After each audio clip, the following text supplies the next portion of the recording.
Mi hijo dijo que yo le repugnaba. Lo escuché claro. Fingí que no.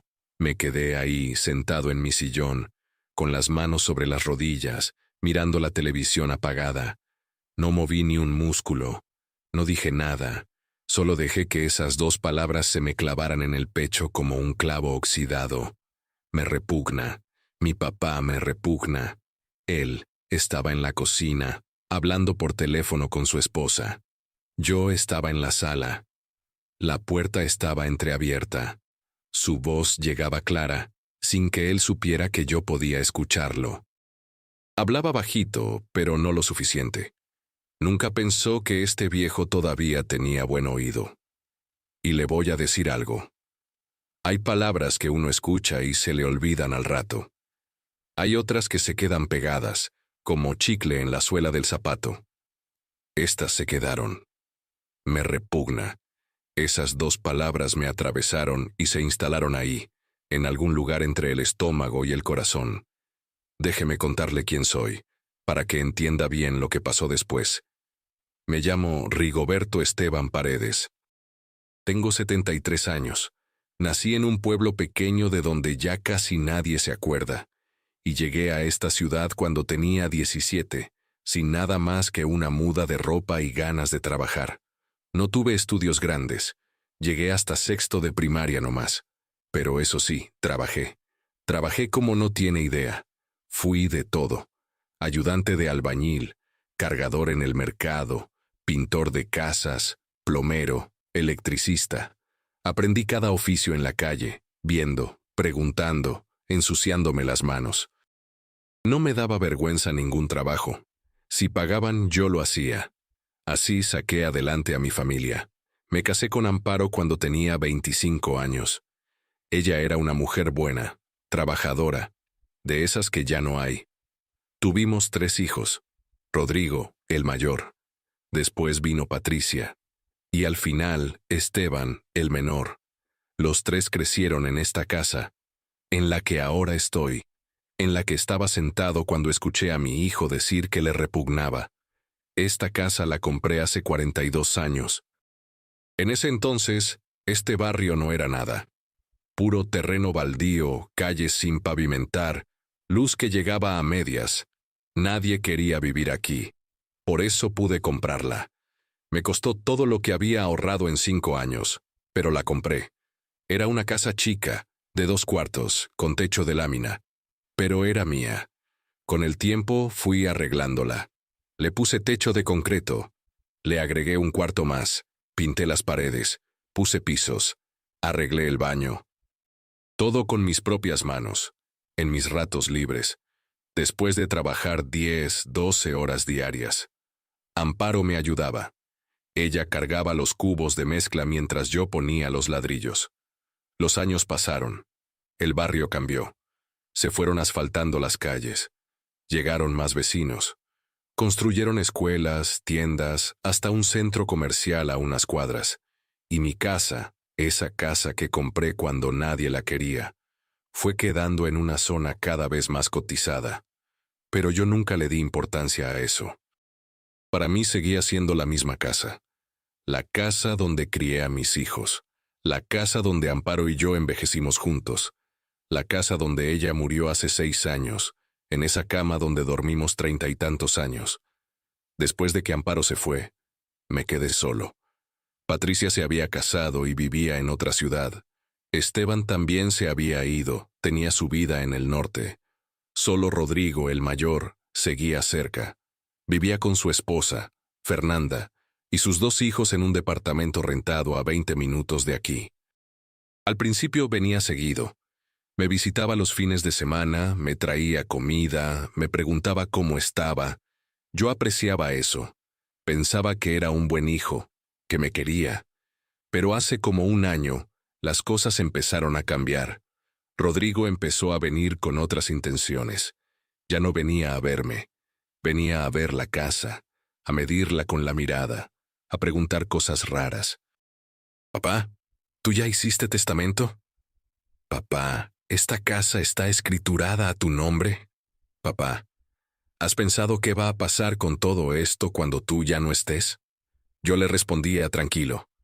Sí, mijo, todo está en orden, no te preocupes. Algún día hablaremos de eso. Pero por dentro, algo empezaba a molestarme.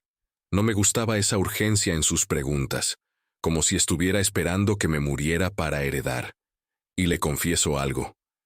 En esos momentos, empecé a ponerle atención a cosas que antes no veía. A cómo me hablaba, a cómo me miraba, a la impaciencia en su voz cuando le pedía algo. Hace 6 meses me dijo que me fuera a vivir con él, que ya estaba muy viejo para vivir solo, que qué tal si me caía, si me daba algo, si me pasaba cualquier cosa y nadie se daba cuenta. Yo le dije que no, que estaba bien aquí, que esta era mi casa, que aquí tenía mis cosas, mis recuerdos, mi espacio. Él insistió. Dijo que podía rentar mi casa, sacar algo de dinero extra, y así todos ganábamos. Ahí fue cuando algo hizo clic en mi cabeza. Rentar mi casa, sacar dinero. Todos ganábamos, es decir, él ganaba. Porque la verdad es que yo no necesitaba más dinero. Tenía mi pensión, pequeña pero suficiente. No le debía a nadie. No me faltaba nada. Le dije que no otra vez. Que mientras yo viviera, esta casa era mía y yo decidía qué hacer con ella. Él se molestó. Se fue sin despedirse. Y desde ese día, las cosas nunca volvieron a ser iguales. Sus visitas se hicieron más cortas, más frías. Ya no me traía comida. Ya no me preguntaba cómo estaba. Llegaba, revisaba que yo siguiera vivo y se iba. A veces ni siquiera entraba. Se quedaba en la puerta, con prisa, como si estar ahí le robara tiempo valioso.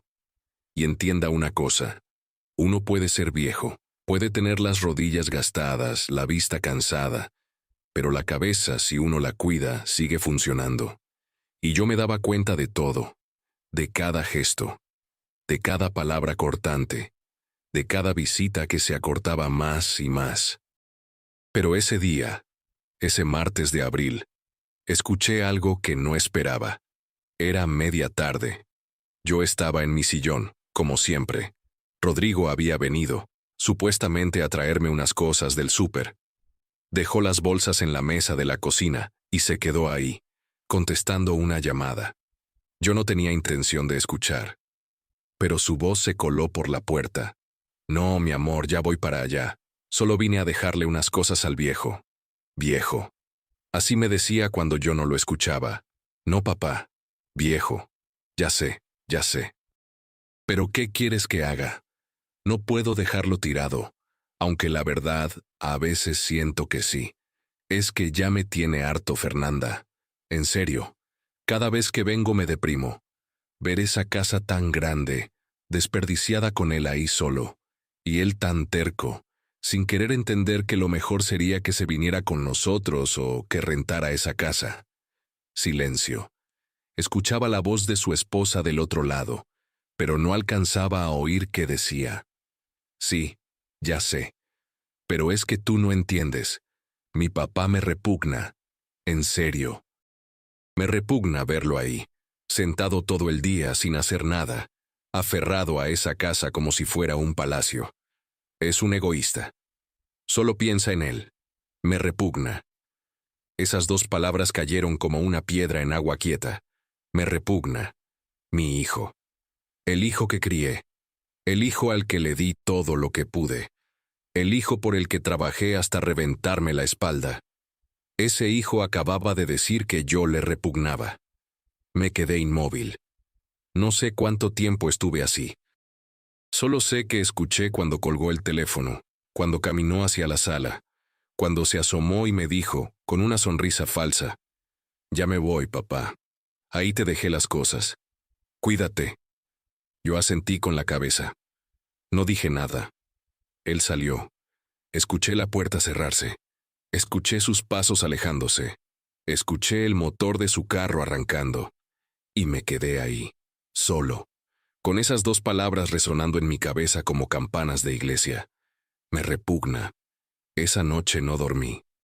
Me quedé sentado en el borde de mi cama, con las manos juntas mirando la pared, pensando. recordando, tratando de entender en qué momento mi hijo dejó de quererme y empezó a verme como un estorbo.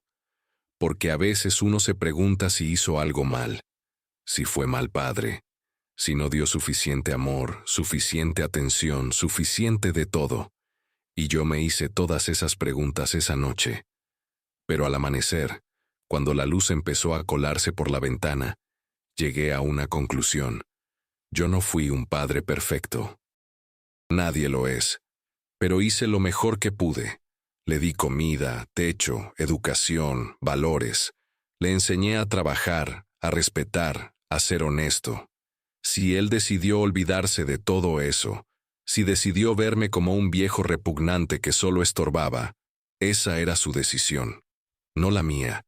Y en ese momento, mientras me lavaba la cara con agua fría, me miré en el espejo. Vi a un hombre de 73 años, cansado, arrugado, con el pelo blanco y la barba sin rasurar. Pero también vi a un hombre que todavía tenía dignidad. Y decidí que no iba a dejar que nadie, ni siquiera mi propio hijo, me quitara esa dignidad. Me puse mi camisa azul clara, esa que uso para las cosas importantes. Me peiné despacio, me até las agujetas de mis zapatos negros con calma, y salí de mi casa con un propósito que no había tenido en años. Caminé hasta la esquina y tomé el camión. Me bajé en el centro, frente a una inmobiliaria que había visto varias veces pero en la que nunca había entrado. Me quedé parado en la puerta unos segundos, respirando hondo, preguntándome si de verdad iba a hacer lo que estaba pensando. Entré. Una muchacha joven me recibió con una sonrisa. «Buenos días, señor. ¿En qué le puedo ayudar?» Yo me aclaré la garganta. «Buenos días. Vengo a preguntar cuánto vale mi casa». Ella sacó una libreta y una pluma. «Claro, señor». «¿Me puede dar la dirección?» Le di la dirección. Ella la anotó, hizo algunas preguntas sobre el tamaño, los cuartos, el estado de la construcción. Yo respondí todo con calma. Al final, me dijo que mandaría a un tasador en los próximos días, que no me preocupara, que era gratis, solo para saber el valor aproximado. Le di mi número de teléfono. Ella me dijo que me llamaban pronto. Yo salí de ahí con una sensación extraña en el pecho, una mezcla de miedo y alivio. Miedo porque sabía que lo que estaba empezando no tenía vuelta atrás. Alivio porque por primera vez en mucho tiempo sentía que estaba tomando el control de mi vida. Volví a mi casa. Me preparé mi café negro de siempre. Me senté en mi sillón. Y esperé. Rodrigo vino 2 días después. Entró sin tocar, como siempre. Me encontró en la cocina, lavando mi taza. «Hola, papá. ¿Cómo has estado?» «Bien», le dije. «Aquí, como siempre». Él se quedó parado en el marco de la puerta, con las manos en los bolsillos. No se sentó. No me preguntó nada más. Solo se quedó ahí, mirando alrededor, como inspeccionando. «Papá, tengo que hablar contigo de algo importante». Yo me sequé las manos con un trapo viejo y me volteé a verlo. «Dime». «Es sobre la casa. Fernanda y yo hemos estado pensando. Tú ya no puedes vivir solo. Cada día estás más viejo. Necesitas que alguien te cuide. Y nosotros no podemos estar viniendo a cada rato. Tenemos nuestras cosas, nuestros trabajos, los niños». Yo no dije nada. Solo lo miré fijo. «Entonces pensamos que lo mejor es que te vengas a vivir con nosotros. Y esta casa, pues la podemos rentar. O venderla. Con ese dinero podríamos hacer muchas cosas. Ayudarte a ti, ayudarnos a nosotros. Sería lo mejor para todos. Lo mejor para todos». Esa frase otra vez. Mire usted, hay momentos en la vida en los que uno tiene que decidir si va a seguir dejando que lo pisoteen o si va a ponerse de pie. Y ese fue mi momento. Le dije, tranquilo, mirándolo de frente. «No, Rodrigo. Esta casa no se renta. Y no se vende, es mía. Y mientras yo viva, yo decido qué pasa con ella». Él apretó los labios. «Papá, no seas terco. Piensa en lo que te estoy diciendo. Es por tu bien. Es por mi bien. Es curioso cómo la gente usa esas palabras cuando en realidad está pensando en su propio bien. Ya lo pensé, le dije, y mi respuesta es no. Ahora, si me disculpas, tengo cosas que hacer. Él soltó un resoplido. Está bien, tú verás. Pero el día que te pase algo, no digas que no te lo advertí. Se fue dando un portazo. Yo me quedé ahí, de pie en la cocina, con el corazón latiendo rápido, pero firme, firme en mi decisión. 3 días después, me llamaron de la inmobiliaria. El tasador había ido a revisar la casa mientras yo estaba en el súper. Le había dado permiso a la vecina de al lado, doña Remedios, para que lo dejara entrar. Ella tenía copia de mis llaves, por si algún día me pasaba algo. Señor Rigoberto, me dijo la muchacha de la inmobiliaria por teléfono, ya tenemos la tasación de su casa. ¿Y cuánto vale?, pregunté sentándome despacio en el borde de mi cama. Su casa, según el mercado actual, está valuada en $1,500,000. Silencio. Señor Rigoberto, ¿me escucha? Sí, la escucho. $1,500,000. $1,500,000. Yo había comprado esa casa por el equivalente a $5,000 hace más de 40 años, y ahora valía eso. ¿Estás segura?, le pregunté. Completamente, señor. La zona donde vive es de las más cotizadas de la ciudad. Las propiedades ahí se venden rápido y a buen precio. Si usted quiere vender, tenemos compradores interesados. Podríamos cerrar en menos de un mes. Déjeme pensarlo, le dije. Le marco luego. Colgué el teléfono. Me quedé ahí sentado, con el aparato en la mano, mirando al vacío. $1,500,000. Y entonces pensé en Rodrigo. En su prisa porque yo rentara la casa. En su insistencia porque me fuera a vivir con él. En su afán por quedarse con algo que ni siquiera sabía cuánto valía. Pensé en sus palabras. Mi papá me repugna. Y algo dentro de mí se endureció. Como el concreto cuando se seca. Ya no había vuelta atrás. Esa noche saqué de mi cajón un folder viejo donde guardaba todos mis papeles importantes. Escrituras de la casa. Acta de nacimiento. Acta de matrimonio. Testamento. Lo revisé todo con calma. La casa estaba a mi nombre. Solo a mi nombre. Desde que la compré. Amparo nunca quiso que la pusiera a su nombre también. Decía que era mía, que yo la había pagado con mi sudor. Y ahora, 42 años después, esa decisión iba a tener consecuencias que ni Amparo ni yo imaginamos. Volví a llamar a la inmobiliaria al día siguiente. Quiero vender, le dije a la muchacha, lo antes posible. Ella sonó emocionada. Perfecto, señor Rigoberto. Déjeme hacer unas llamadas y le confirmo. Tengo clientes que están buscando exactamente en esa zona. Colgué. Me preparé un té. Me senté en mi sillón. Y esperé.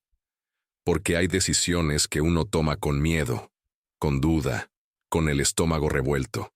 Pero hay otras que uno toma con una claridad absoluta. Y esta era de las segundas. Yo iba a vender mi casa. Iba a tomar ese dinero. Y me iba a ir lejos. Muy lejos de quienes me veían como un estorbo, como algo repugnante. Y cuando se enteraran, cuando vieran que lo que tanto codiciaban ya no estaba, tal vez, solo tal vez, entenderían lo que perdieron. Pero eso ya no era mi problema. Ya no más, porque uno solo pierde lo que no defiende. Y yo ya no estaba dispuesto a perder más. Los días que siguieron fueron extraños. Yo seguía mi rutina normal. Me levantaba temprano, me hacía mi café, barría el patio, veía un rato la televisión. Pero por dentro había una cuenta regresiva, un tic-tac constante que solo yo escuchaba. La muchacha de la inmobiliaria me llamó 2 días después. Tenía 3 compradores interesados. Todos dispuestos a pagar de contado. Todos querían ver la casa lo antes posible. Yo coordiné las visitas. Vinieron un lunes, un miércoles y un viernes. 3 familias diferentes, todas más jóvenes que yo, todas con dinero. Recorrían la casa con ojos brillantes, midiendo con la vista, haciendo planes de remodelación. A mí me daba igual, que hicieran lo que quisieran después. Mientras yo estuviera vivo, esta casa era mía. Pero cuando la vendiera, ya no me importaría qué pasara con ella. El viernes por la tarde, la muchacha me llamó. Señor Rigoberto, tenemos una oferta. $1.400.000 en efectivo. Cierre en 3 semanas. Yo me quedé pensando. ¿Y los otros 2? Uno ofreció 1.300.000. El otro quiere pagar con crédito hipotecario y eso tarda más. Acepto la primera, le dije. Perfecto. Mañana le llevamos los papeles para que los revise con calma. Y si está de acuerdo, firmamos el compromiso de compraventa. Está bien. Colgué. Me senté despacio en mi sillón. Me limpié las manos en el pantalón, aunque no estaban sucias. Ya estaba hecho, o casi. Rodrigo vino ese domingo. Llegó con sus hijos. Los niños entraron corriendo, gritando, llenando la casa de ruido. Fernanda se quedó en la puerta, con su cara de siempre. Rodrigo entró detrás de ellos. «Hola, papá. ¿Cómo estás?» «Bien», le dije. «¿Y ustedes?» «Ahí vamos. Quisimos venir a pasar el rato contigo. Los niños querían verte». Eso era mentira. Los niños no habían pedido venir. Pero dejé que dijera lo que quisiera. Se quedaron como 1 hora. Los niños jugaron en el patio. Fernanda se sentó en la sala, mirando su celular. Rodrigo dio vueltas por la casa, como siempre, inspeccionando, viendo, calculando. En un momento, se me acercó. «Papá, ¿has pensado en lo que te dije?» «¿De qué?» «De la casa. De que te vengas con nosotros». «Ya te dije que no, Rodrigo». Él suspiró. «Está bien. Pero te lo advierto, algún día te vas a arrepentir». «Tal vez», le dije. «O tal vez no». Él me miró raro, como si hubiera algo en mi tono que no le gustó, pero no dijo nada más. Se fue con su familia poco después, y yo me quedé ahí, solo otra vez, sabiendo que esa había sido la última vez que él entraba a esa casa como si fuera suya. El lunes firmé los papeles. Me reuní con el comprador en las oficinas de la inmobiliaria. Era un hombre de unos 40 años, bien vestido, con una esposa joven y un bebé en brazos. Nos dieron la bienvenida, nos sentaron en una mesa grande y nos pusieron enfrente un montón de papeles. El notario explicó cada uno. Yo escuché con atención. Todo estaba en orden. Precio, $1.400.000. Forma de pago, transferencia bancaria. Fecha de entrega, 3 semanas a partir de ese día. Firmé. El comprador firmó. Nos dimos la mano. Él sonrió. Yo también, aunque por dentro sentía un vacío raro. Salí de ahí con una copia de los papeles bajo el brazo. Caminé despacio hasta la parada del camión. Me subí. Me senté junto a la ventana. Y mientras veía pasar las calles, pensé en todo lo que había pasado en esas paredes. Las risas de mis hijos cuando eran niños. Las cenas con Amparo, las navidades, los cumpleaños, las peleas, las reconciliaciones, todo. Pero también pensé en los últimos años, en la soledad, en las visitas cada vez más cortas de Rodrigo, en su impaciencia, en su desprecio, y me repugna. No, ya no podía seguir ahí. No podía seguir viviendo en un lugar que mi propio hijo codiciaba más que a mí. Las siguientes 3 semanas fueron las más largas de mi vida. Yo sabía que en cualquier momento Rodrigo podía venir, y no quería que se enterara antes de tiempo. Así que actué normal. Seguí mi rutina, no cambié nada. Pero por las noches empecé a empacar. Despacio. Poco a poco.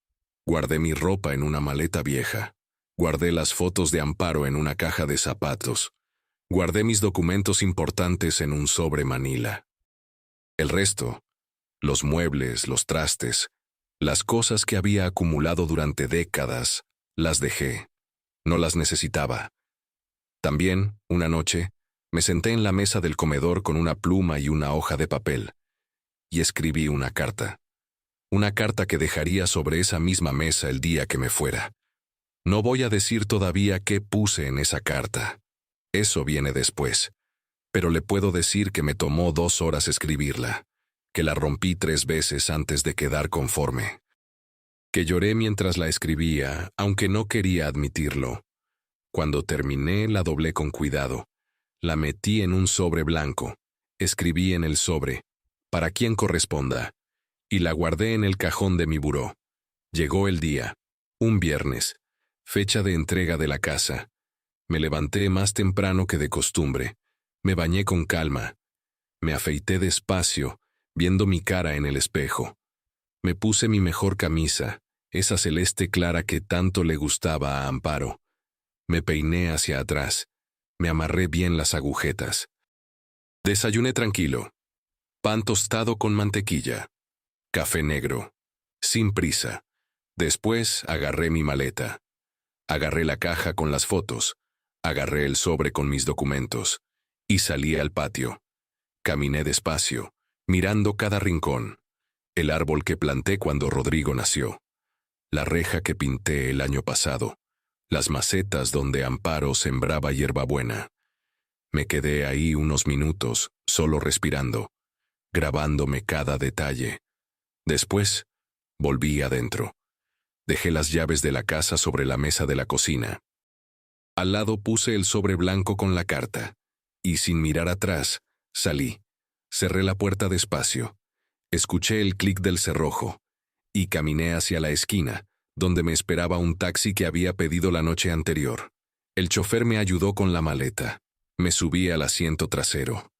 Él me preguntó a dónde íbamos. A la terminal de autobuses, le dije. Él arrancó. Yo miré por la ventana. Vi mi casa alejarse. Vi la calle donde viví más de 40 años. Vi a doña Remedios regando sus plantas. Vi todo irse quedando atrás. Y no sentí tristeza, sentí alivio, porque a veces soltar es la única forma de no ahogarse. Rodrigo se enteró 3 días después. Yo ya estaba lejos para ese entonces, en otra ciudad, en un departamento pequeño que renté por 6 meses mientras decidía qué hacer con mi vida. Pero doña Remedios me llamó para contarme.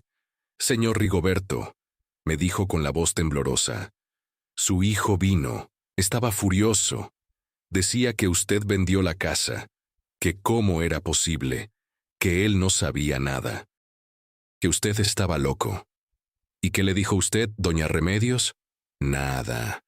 Le dije que no sabía nada, que usted se había ido y ya. Gracias, doña Remedios. Cuídese mucho». Colgué. Me quedé sentado en el sofá viejo de ese departamento que olía a humedad, y sonreí. Una sonrisa triste, pero sonrisa al fin, porque Rodrigo acababa de descubrir que la casa que tanto codiciaba ya no existía, que se la habían vendido a alguien más. Que el viejo repugnante que él tanto despreciaba había hecho algo que nunca imaginó. Y ahora venía lo mejor, o lo peor, según se vea. Porque esa carta que dejé sobre la mesa no era para él, era para los nuevos dueños. Pero sabía que Rodrigo la encontraría antes, y cuando la leyera, sabría la verdad completa. Pero eso se los cuento después. Rodrigo no se quedó tranquilo. Doña Remedios me contó que volvió varias veces, que tocaba la puerta con furia, que gritaba mi nombre, que exigía explicaciones. Pero la casa ya no era mía. Era de la familia que la compró. Y ellos, al ver a un hombre furioso gritando en su puerta, llamaron a la policía. Rodrigo tuvo que irse. Y según supe después, fue directo a buscarme. Fue a la casa de Patricia, mi hija. Ella tampoco sabía nada.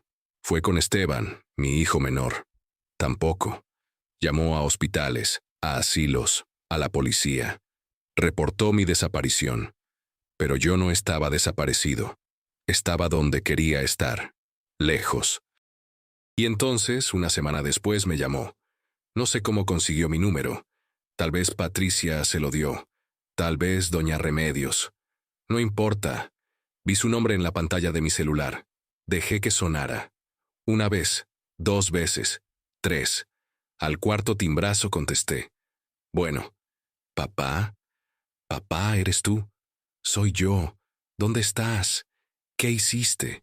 ¿Por qué vendiste la casa? Su voz sonaba desesperada, no enojada. Desesperada, le dije, con la voz calmada. Vendí lo que era mío, Rodrigo, mi casa, mi decisión. ¿Pero por qué? ¿Por qué no me dijiste? ¿Sabes cuánto valía esa casa? Sí, lo sé. $1.400.000. Silencio del otro lado. ¿Lo sabías?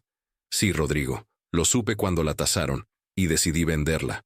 Pero ese dinero, papá, ese dinero es de todos. Es herencia. No puedo qué, Rodrigo. Es mi dinero, mi casa, mi decisión. Su respiración se escuchaba agitada. Papá, necesitamos hablar. Dime dónde estás. Voy para allá. No, no voy a decirte dónde estoy. Y no quiero que me busques. ¿Estás enojado conmigo? ¿Es por eso? Papá, si hice algo que te molestó, podemos hablarlo. Enojado. Esa palabra se quedó flotando entre nosotros. No estoy enojado, Rodrigo. Estoy decepcionado. ¿Qué es peor? ¿Decepcionado? ¿De qué? ¿Qué hice? Y ahí fue cuando se lo dije. Sin gritos, sin reproches, solo con la verdad. Escuché lo que dijiste, Rodrigo. Ese martes que viniste a dejarme las cosas del súper, estabas hablando por teléfono con Fernanda. Dijiste que yo te repugnaba. Silencio. Un silencio largo, pesado, como una losa de concreto. Papá, yo no me repugna verlo ahí sentado, dijiste, aferrado a esa casa como si fuera un palacio. Es un egoísta, dijiste. Solo piensa en él. Yo escuchaba su respiración entrecortada del otro lado. Sabía que lo había agarrado desprevenido, que no tenía cómo defenderse.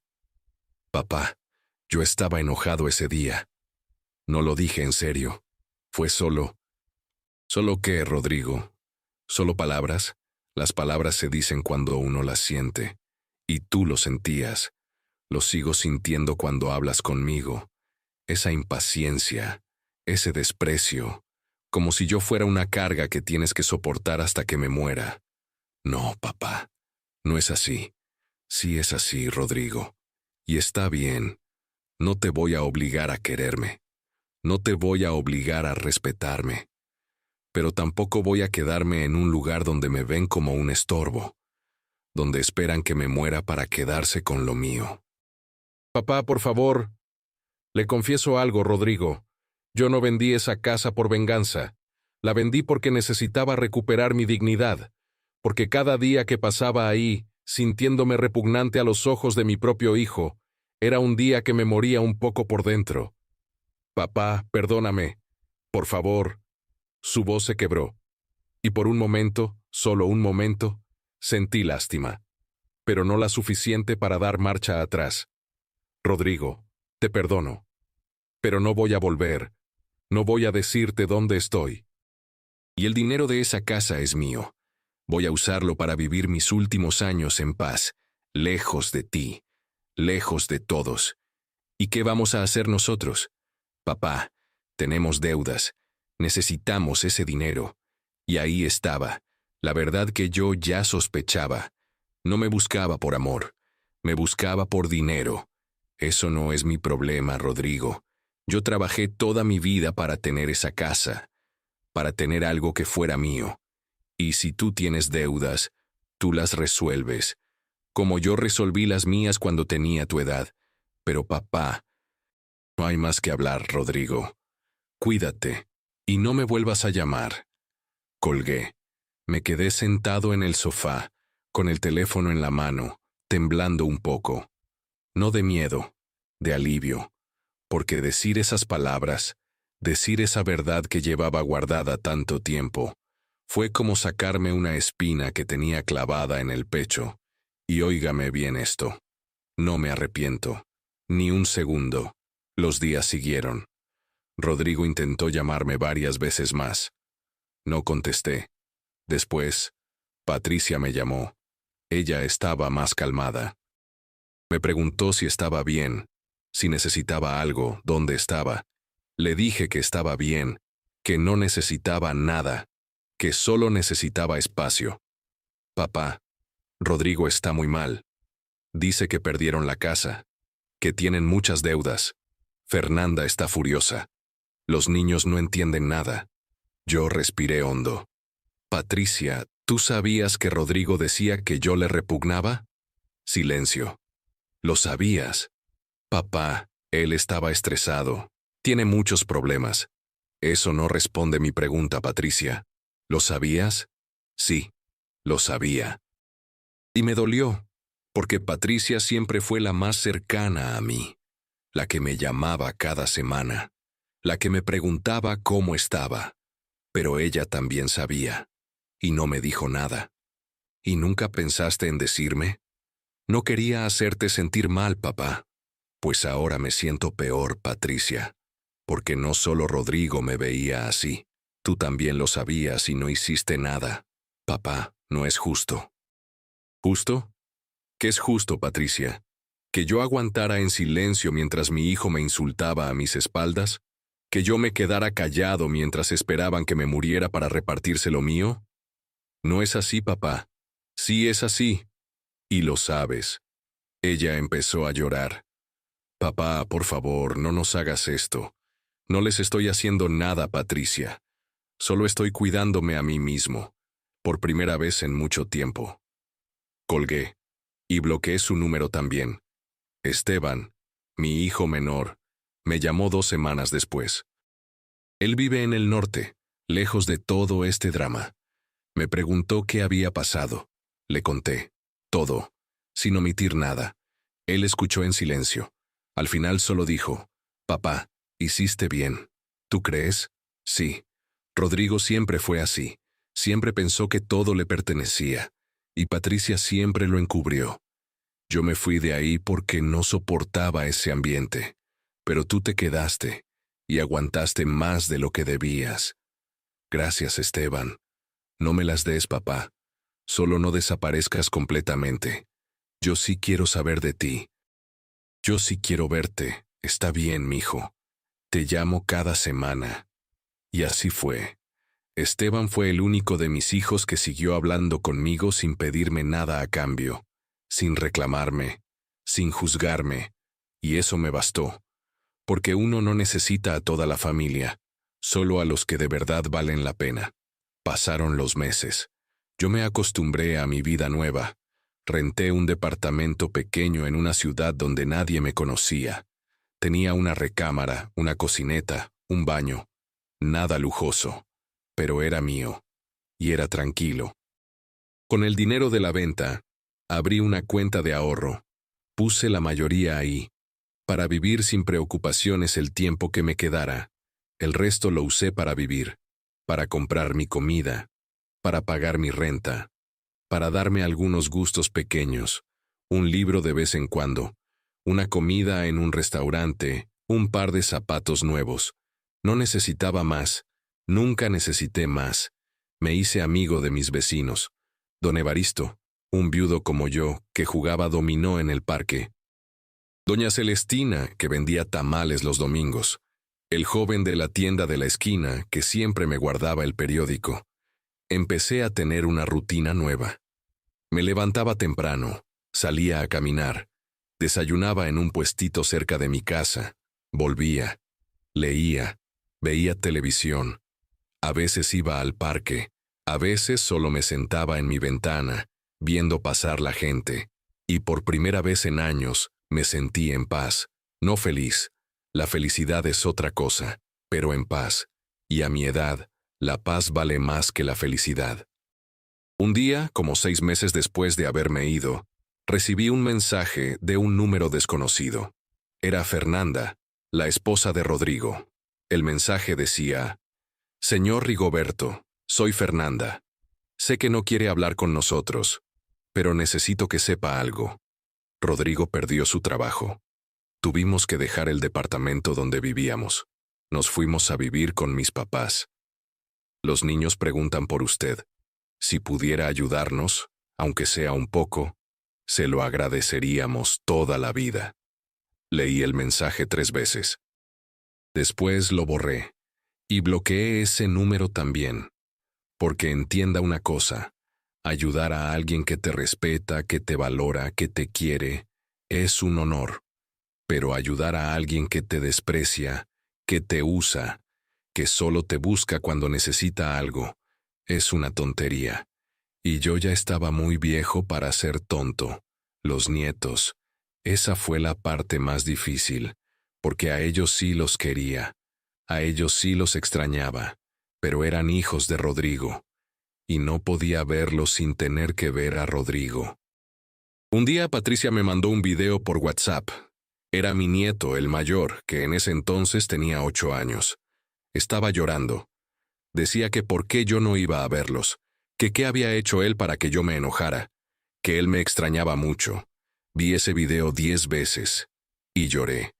Lloré como no había llorado desde que murió Amparo, pero no cambié de opinión, porque a veces, en la vida, hay que elegir entre tu paz y el amor de otros. Y yo elegí mi paz, y esa elección duele. Duele todos los días. Pero no me arrepiento. Tal vez cuando mis nietos crezcan entiendan. Tal vez me busquen. Tal vez no. Pero esa ya no es una decisión que yo pueda controlar. Ahora, con 74 años cumplidos hace poco, vivo tranquilo. No tengo mucho. No necesito mucho. Tengo mi departamento. Tengo mi rutina. Tengo mis vecinos. Tengo a Esteban que me llama cada semana. Y tengo mi dignidad. Esa dignidad que casi pierdo. Esa dignidad que Rodrigo intentó quitarme sin darse cuenta. Esa dignidad que recuperé el día que vendí esa casa y me fui. Y le voy a decir algo con el corazón en la mano. Si pudiera volver el tiempo atrás, si pudiera cambiar algo, no cambiaría nada. Haría exactamente lo mismo. Porque uno no se muere por quedarse solo.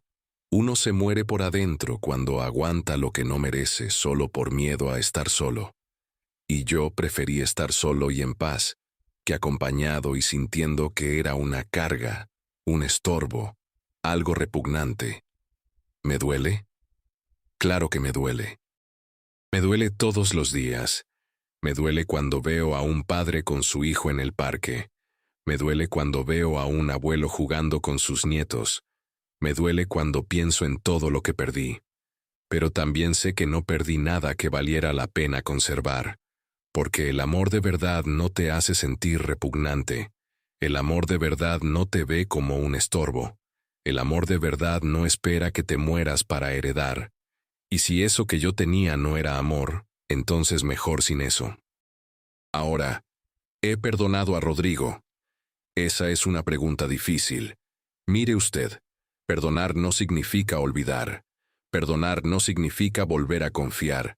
Perdonar solo significa soltar el rencor para que no te coma por dentro. Y sí, lo he perdonado. He soltado la rabia. He soltado el deseo de venganza. He soltado la necesidad de que él entienda o de que me pida perdón, pero eso no significa que vaya a volver. Eso no significa que vaya a llamarlo. Eso no significa que vaya a darle mi dinero o mi tiempo o mi presencia, porque perdonar es una cosa, ser tonto es otra. Y déjeme decirle algo que aprendí en estos meses. La familia no es sagrada solo por ser familia. La sangre no te da derecho a maltratar. El hecho de que alguien sea tu hijo no significa que tengas que aguantar sus desprecios. Hay límites, y esos límites no te hacen mal hijo o mal padre. Te hacen una persona con dignidad. Otra cosa que aprendí. La vejez no es una maldición. Es un privilegio que no todos tienen. Pero también es una etapa donde uno ya no tiene tiempo para aguantar tonterías, donde uno tiene que decidir con quién quiere pasar sus últimos años. Y yo decidí que quería pasarlos en paz, aunque eso significara pasarlos solo. También aprendí que el dinero, por más que digan que no compra la felicidad, sí compra libertad, y esa libertad, a mi edad, es invaluable.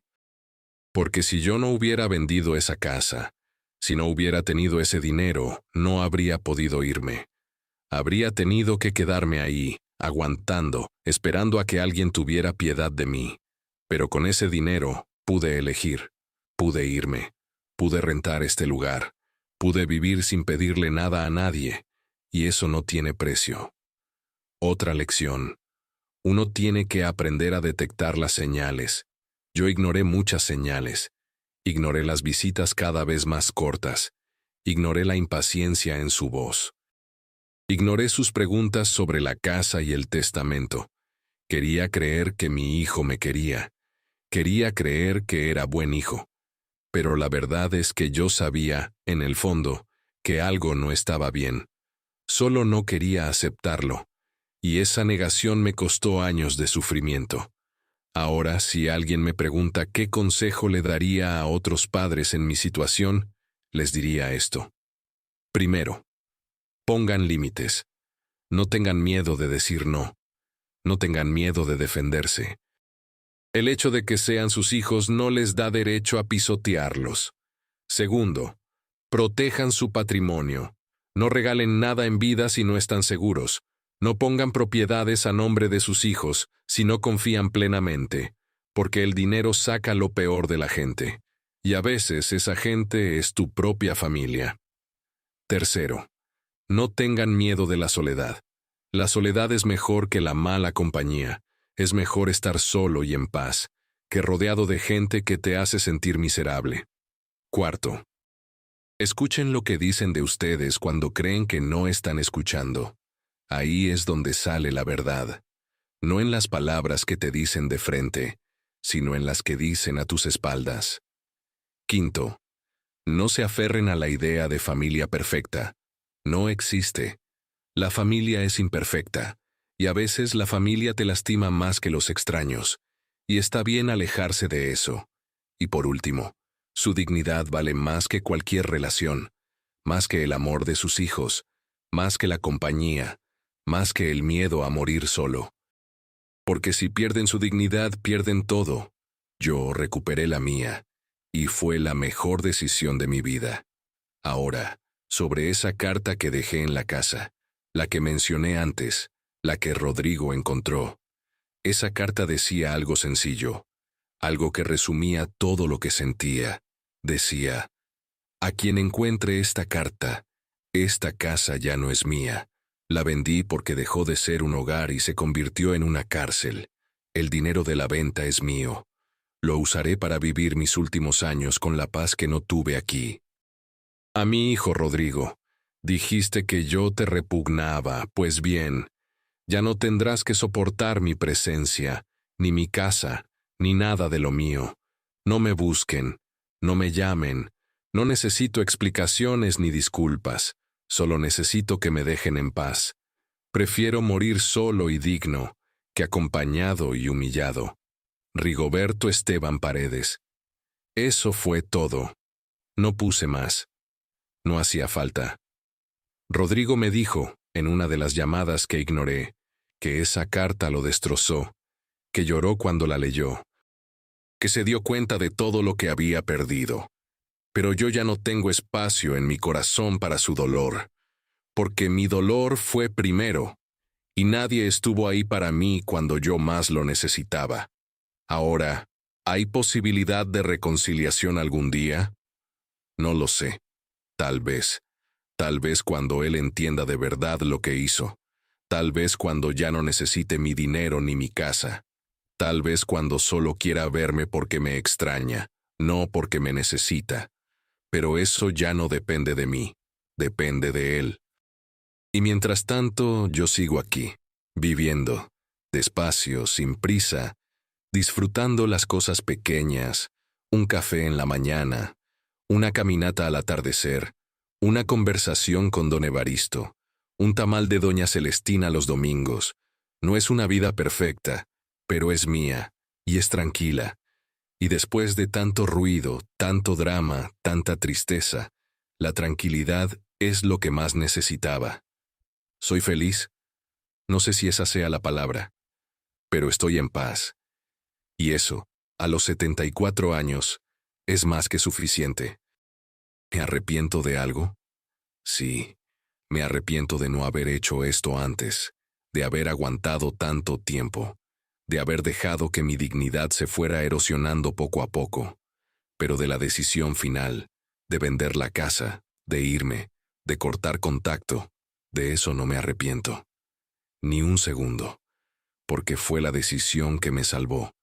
Y si tuviera que hacerlo todo otra vez, lo haría exactamente igual, sin dudar. Porque uno llega a esta edad y se da cuenta de que el tiempo es limitado, que no hay vuelta atrás. Que cada día que pierdes aguantando lo que no debes, es un día que nunca vas a recuperar. Y yo ya perdí suficientes días. Ya no quiero perder más. Así que aquí estoy. Rigoberto Esteban Paredes. 74 años. Solo. Pero digno. Tranquilo. En paz. Y si eso me convierte en el viejo terco, en el viejo egoísta, en el viejo que abandonó a su familia, pues que así sea. Porque al final del día, la única opinión que importa es la mía. Y yo sé que hice lo correcto. Y con eso me basta. La moraleja de mi historia, si es que hay alguna, es esta.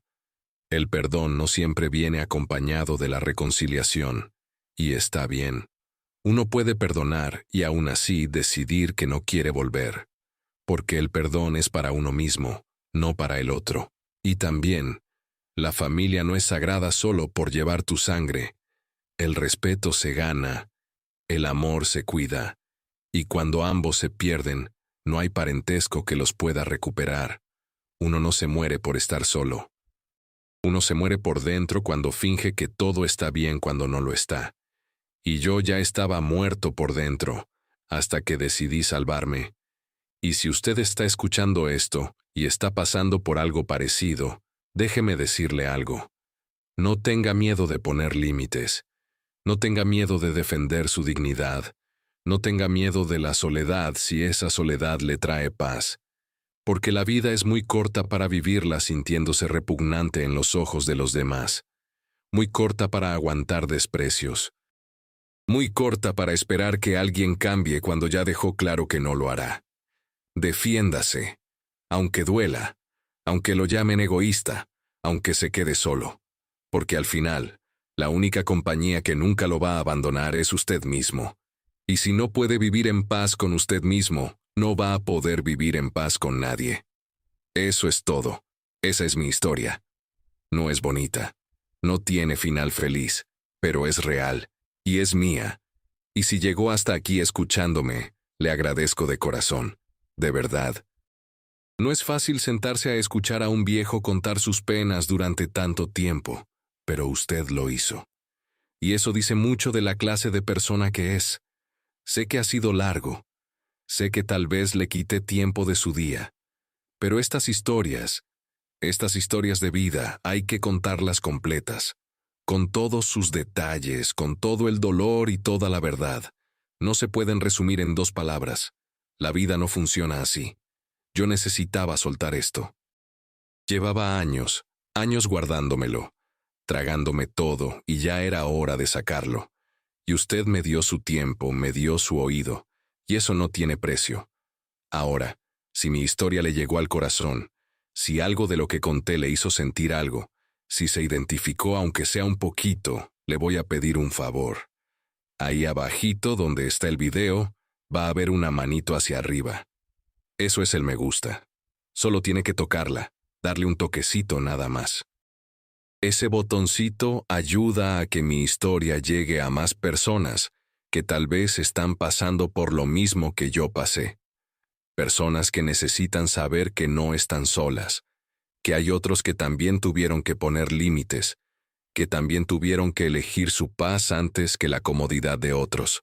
Es un segundo nomás, un toquecito, pero para mí, y para este canal, significa mucho.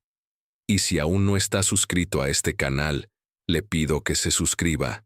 Es fácil, se lo prometo. Abajo del video hay un botón que dice suscribirse. Solo tiene que presionarlo. Eso es todo.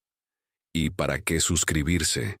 Pues porque aquí todos los días hay historias como la mía, historias reales de gente como usted y como yo, gente que ha vivido, que ha sufrido, que ha tomado decisiones difíciles, historias que no escucha en ningún otro lado porque la televisión no las cuenta, porque a la radio no le interesan. Pero aquí sí importan. Aquí su historia importa. Mi historia importa. Y la historia de todos los que hemos tenido que poner límites para sobrevivir, esa también importa. Cuando se suscribe, no se pierde ninguna historia nueva. Le llega la notificación y puede escucharla cuando tenga tiempo. Mientras lava los platos, mientras maneja, mientras hace su caminata, como usted prefiera. Y si conoce a alguien que esté pasando por algo parecido, compártale este video. Tal vez su papá, su mamá, su tío, su vecino. Alguien que usted sabe que está aguantando cosas que no debería aguantar. Alguien que necesita escuchar que no está mal poner límites. Compartir es fácil. Ahí mismo donde está el me gusta, hay una flechita que dice compartir. Le da ahí y puede mandarlo por WhatsApp, por Facebook, por donde usted quiera. A veces, una historia como esta puede cambiar la perspectiva de alguien. Puede darle el valor que necesita para defenderse. Y eso no tiene precio. También, si quiere, déjeme un comentario aquí abajo. Cuénteme si ha pasado por algo parecido, si entiende lo que sentí, o si cree que me equivoqué, también puede decirlo. Ya estoy viejo para ofenderme. He escuchado de todo. Me gusta leer los comentarios. Me gusta saber que alguien del otro lado de la pantalla conectó con mi historia. A veces leo cosas que me hacen pensar, que me dan otra perspectiva, y eso está bien. Y quién sabe, tal vez su historia sea tan poderosa que la contemos en un próximo video. Porque todos tenemos algo que contar. Todos. Nos vemos mañana con una nueva historia que, se lo aseguro, también le va a dejar pensando. Aquí no hay historias inventadas. Aquí solo hay vida real, con todo lo bueno y todo lo malo que trae. Gracias por acompañarme hasta el final. Gracias por escuchar a este viejo que solo quería quitarse un peso de encima. Gracias por su tiempo, que sé que es valioso. Cuídese mucho. Póngase límites cuando tenga que ponérselos. No espere a estar quebrado para defenderse. Y recuerde, la dignidad no se negocia, nunca, hasta mañana. Y no olvide darle a ese me gusta y suscribirse. Me ayuda más de lo que se imagina. Y bueno, esta es mi historia. No es bonita, no es perfecta, no tiene el final feliz de las películas, pero es mía, y es real. Viví 74 años para aprender que la vida no te da lo que mereces, te da lo que aguantas. Y yo ya no aguanto más lo que no merezco. Así que aquí estoy, solo, sí, pero con la cabeza en alto, con la dignidad intacta, y con la conciencia tranquila de que hice lo que tenía que hacer. Eso es todo. Así termina la historia de Rigoberto Esteban Paredes, el viejo que prefirió quedarse solo antes que acompañado de quienes no lo respetaban. Y si eso me hace terco, pues que así sea. Prefiero ser un viejo terco que un viejo tonto. Que me recuerden como quieran. Yo ya sé quién soy.